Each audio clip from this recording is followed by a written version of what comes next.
Le DaFresh Morning, c'est 104.5 tonnes de bonne humeur. Tous les matins sur Urban FM. La meilleure radio de la capitale. La meilleure radio de la capitale. La meilleure radio de la capitale. Elvis, le sport.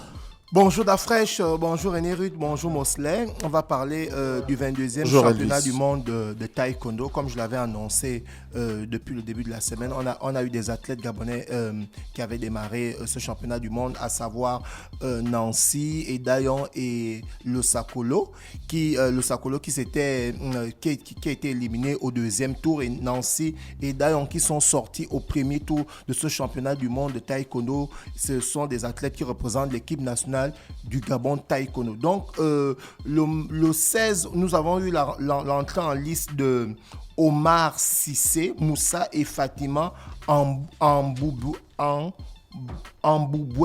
si je prononce bien, qui sont sortis. C'est Ambouboué là que tu ne peux pas bien prononcer. Bon, après, généralement, c'est pas bon de mal prononcer. C'est la même chose que Zébi Bouboué.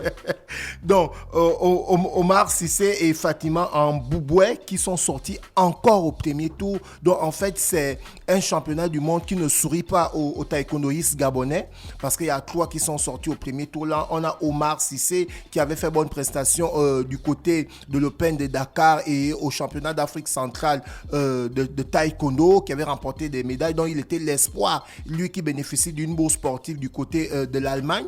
Donc, il est sorti au premier tour en même temps que Fatima. C'était le 16 novembre. Et hier, on a eu l'entrée en liste de Anthony Obam. Et Anthony Obam, qui est le taekwondoïste gabonais le plus titré, parce qu'en 2012, il était vice-champion olympique. En 2013, il était champion du monde de taekwondo. Donc aujourd'hui, Anthony Obam, qui n'a pas pu faire bonne prestation, il a perdu 2 rounds à 1. Donc Anthony Obam, qui était opposé au Gambien Anne Alassane. Anthony Obam, qui aujourd'hui, avec son expérience, les taekwondoïstes gabonais pensaient qu'il allait aujourd'hui amener l'équipe nationale à un niveau plus haut. Mais dommage, il est sorti au premier tour. Et pour ce vendredi 18, nous avons Urgence Mwenga dans la catégorie des moins de 63 kilos, Séverin Ndongobam des moins de 63 kilos et Lionel Warren au moins de 54 kilos qui vont combattre aujourd'hui. Donc en fait, ce sont les derniers athlètes gabonais, on parle des taekwondoïstes qui sont en compétition. Donc comme je le soulignais, Mwenga au moins de 73 kilos, Séverin Ndongobam au moins de 63 kilos et Lionel Warren qui vont combattre aujourd'hui, lui qui va combattre au niveau de la catégorie des 54 kilos. Donc les autres taekwondoïstes sont déjà éliminés. Anthony Obam éliminé, Omar Cissé éliminé, et Dayon, Nancy et autres. Donc là, c'est vraiment un championnat du monde qui se passe très mal pour l'équipe nationale du Gabon de taekwondo. On espère que les 3 qui vont rentrer en liste aujourd'hui vont évidemment aller en finale et pourquoi pas ramener les médailles pour l'équipe nationale du Gabon version taekwondo. On va parler de football. L'équipe nationale de football, les Panthères du Gabon, jouaient un match amical du côté de la Turquie où le Gabon était opposé à la Guinée-Bissau. Et les poulains du coach Patrice Neveu l'ont remporté 3-1 grâce à un doublé de Boupenza et un but de Axel Meillet. Donc aujourd'hui, le coach est en train de peaufiner le 11 national en vue de la préparation de la double rencontre qu'il y aura contre le Soudan en mars prochain. Il faut souligner que la double confrontation que les Panthères vont jouer face au Soudan, et bien si nous remportons ces 2 matchs en aller-retour, nous serons qualifiés pour la Coupe du Monde. Non, pour la CAN 2023. On s'est qualifié pour la Coupe du Monde. Non. Pas encore une qualification demain. Non. Demain, là, on ne peut pas jouer. Non. Là, c'est... Il n'y a pas le repêchage. Non, là, c'est juste pour la Coupe du Monde. La Coupe d'Afrique. Pour la Coupe d'Afrique. d'Afrique. Celle qui est à venir. la prochaine Coupe du Monde aura lieu en 2026. Là, ce dimanche 20, on aura l'ouverture de la Coupe du Monde. Il y a encore des qualifications. Du côté du Qatar, où le Qatar se reposait à l'Équateur. Mais là, il n'y a plus de qualifications. Du Non. Qatar. Du Qatar. Ouais, par décret du Qatar. Mais ils ont fait la cérémonie. J'ai vu une grande cérémonie d'ouverture. Non, c'est terminé. Là, on parle des Panthères du Gabon qui étaient en match amical face à la Guinée-Bissau. On l'a remporté 3-1 grâce à un doublé de Boupenza et un but d'Axel Meillet. Donc, Le ministre a dit qu'il y a de la profondeur dans le banc. Bien sûr, parce qu'aujourd'hui, en fait, on était habitué à voir Pierre-Emerick Aubameyang, Mario Lemina ou certains joueurs qui étaient absents tels qu'Ekwele Manga et Bidien Nour Ibrahim. Aujourd'hui, le coach, via ces deux matchs, mais le coach des Panthères ne s'exprime pas beaucoup, hein. Ni sur les réseaux sociaux, ni sur les chaînes. Oui, après. Nulle part. Est-ce que c'est son travail de s'exprimer? Après la FEGAFOOT, tu as un chargé de la communication. C'est le manager de l'équipe, non? Tu as vu combien de fois Didier Deschamps? Non, même la fédération ne s'exprime pas plus que le ministre. Ouais, on en a parlé hier. J'en ai parlé hier avec le ministre, c'est lui qui porte l'équipe. Hein? Non, c'est le président de la fédération qui porte l'équipe. Et c'est le ministre, arrête. Non, c'est le président. Dans tous les pays du monde. Non, le ministre, c'est le ministre de la Jeune des Sports. Oui. Il gère toutes les disciplines sportives. Maintenant, il y a des présidents des fédérations. Mais dans tous les pays du monde, c'est le ministre des sports qui porte l'équipe. Qui publie sur l'équipe. Qui fait tout sur l'équipe. Si au Gabon, avec le ministre l'équipe fait ça, c'est que dans tous les pays du monde, les ministres font ça. Le syllogisme. Non, après, Patrice Neveu communique. Après, Patrice Neveu généralement communique lorsqu'il sort la liste des joueurs sélectionnés pour une compétition ou bien pour des matchs amicaux. Mais logiquement, c'est la FEGAFOOT qui devrait généralement communiquer pour les sorties du 11 c'est pas la FEGAFOOT, c'est le ministre.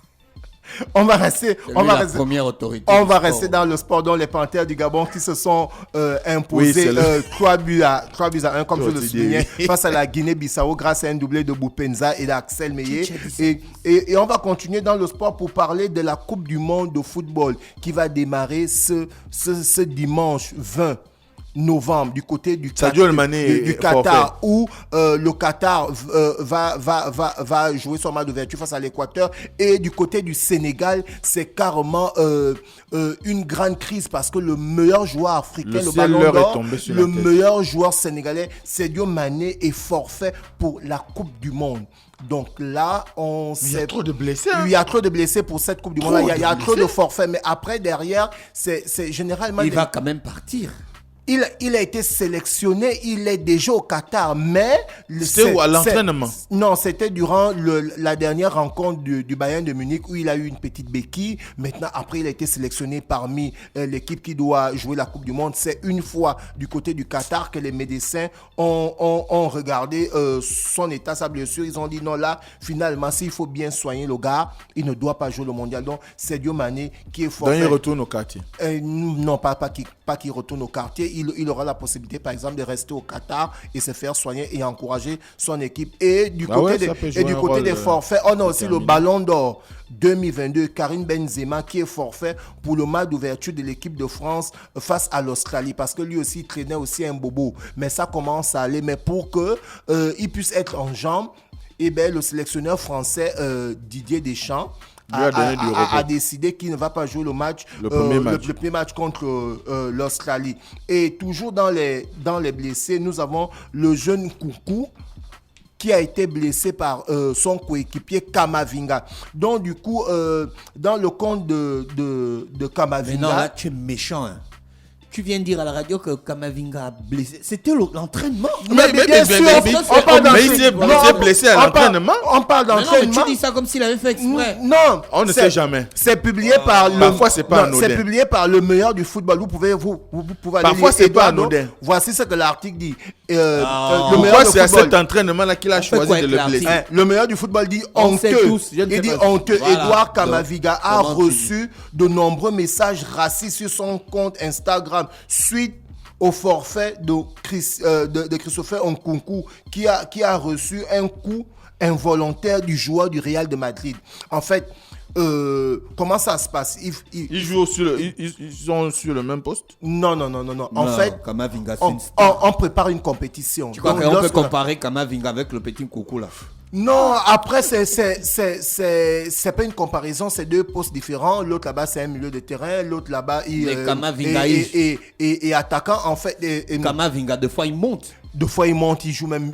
Parfois, il va en défense, parfois, il joue au milieu de terrain. Il est très, très polyvalent et c'est un excellent bon joueur. Maintenant, il s'avère que lorsqu'on prépare une compétition pareille, lorsqu'on arrive à l'entraînement, mais toi, si tu viens on est en situation de match. Blessé. On est en situation de match. On est en situation dans l'action, en situation de match, on ne fait pas semblant en fait. Et c'est par là que Kamavinga a blessé Christopher Nkunku. On dit bien involontairement. Et involontairement. Et du coup, Christopher Nkunku est absent de la Coupe du Monde. Ouais, il peut rester en case. Et on souligne ce que dit le meilleur de football, c'est parce que derrière, il y a eu un caractère raciste auprès du jeune Kamavinga. Il a eu des menaces, des injures et autres, tout ça. Voilà pourquoi je souligne l'article en fait. C'est pas tant la blessure.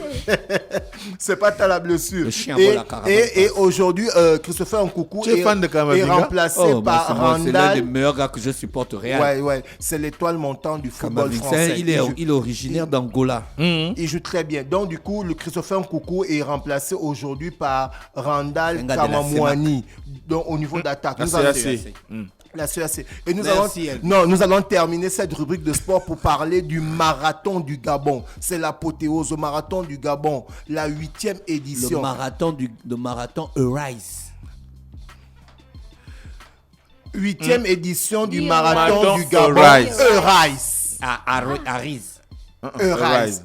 Donc le marathon du Gabon. Le marathon du Gabon aura lieu. Non, c'est le marathon du Gabon. Arise. Laissez-moi arriver. Aura lieu. Elvis a grandi en Afrique du Sud. Donc laisse grandi, c'est pas trop dit. Tu parles anglais plus qu'Elvis. Laisse ça. The time, please, guys, the time. 6 ans. Please, guys, the times. Okay. Tu veux parler d'Elvis. Elvis, il pardon, mange. excuse-nous. Donc tu manges rien même. On parle de la 8e édition du marathon du Gabon Arise. Ce samedi 19 et ce dimanche 20 novembre. Et nous avons le programme suivant. Pour le samedi 19, nous aurons 2 courses, à savoir 1,5 km pour les minimes de 9 à 12 ans, départ à partir de 9h. Et on aura le 3 km pour toujours les minimes et les cadets de 13 à 16 ans, départ à 9h. Et on aura une course de femmes appelée la Gabonaise de 5 km dès 14 ans. Donc, à partir, tous ceux qui ont 14 ans, je parle des femmes, si vous êtes déjà inscrits, vous devez déjà savoir que la course va se passer à partir de 10h30 le samedi et c'est le 5 km. Alors, pour le programme du dimanche, nous aurons 3 grandes courses. On aura le 10 km, on aura le semi-marathon 21 km et on aura le marathon 42 km. Et René Ruth a communiqué sur ça. Donc, pour les frangins, le samedi et le dimanche, la zone de la tribune d'honneur à Kanda, rond-point de la démocratie, ce sera pour des coureurs. N'allez pas faire du désordre là-bas. Et hier, on a eu la conférence de presse du président de la Fédération gabonaise d'athlétisme et le coach. Et vu que j'y étais, j'ai posé la question au président de la fédération. Pourquoi, pour cette 8e édition, l'équipe nationale du Gabon ne pourra pas, comment dirais-je, en fait, lorsque j'étais à la conférence de presse, j'y arrive, j'ai posé la question de savoir au président de la Fédération gabonaise de l'athlétisme et le coach, est-ce qu'on peut dire aujourd'hui que l'équipe nationale d'athlétisme est enfin prête, puisque les éditions précédentes, elle n'avait pas participé. Et celui-ci a souligné que c'est la première fois que cette équipe nationale va participer au semi-marathon, ce qu'il ne faisait pas avant. Donc, par rapport à son... Par rapport au casernement... Mais avant, il n'y avait pas la fédération d'athlétisme. Non, il y avait déjà la fédération. Il n'y avait pas, je te dis. Il y avait la crise, la fédération d'athlétisme n'existait pas, elle s'était dissoute. Elle existait, après il y a eu même la les crise. Problèmes au tribunal. Oui, elle existait d'abord, après il y a eu la crise. Donc pour cette année, le président de la fédération a rassuré... Tu vas avoir une équipe nationale, comment alors que tu n'as pas de fédération? pour cette édition, voilà pourquoi il a rassuré que l'équipe nationale a fait un comeback. Elle est revenue à ce marathon.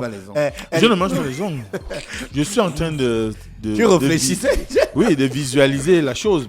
Donc pour cette 8e édition, le président de la fédération a annoncé que l'équipe nationale d'athlétisme a fait son comeback. Et aujourd'hui, on peut les compter sur le 42 km en même temps que les athlètes internationaux qui vont venir participer à ce marathon. Ils seront là, mais ils sont entraînés où? Enfin, il y a trop de questions. Il y a trop de questions, Et je suis juste en train de faire le rapport par rapport à la conférence de presse. Et le coach nous a fait savoir qu'il a travaillé avec des gars. Il espère vivement que les gars vont faire bonne prestation parce que pour lui, c'est améliorer tous les jours. Hein.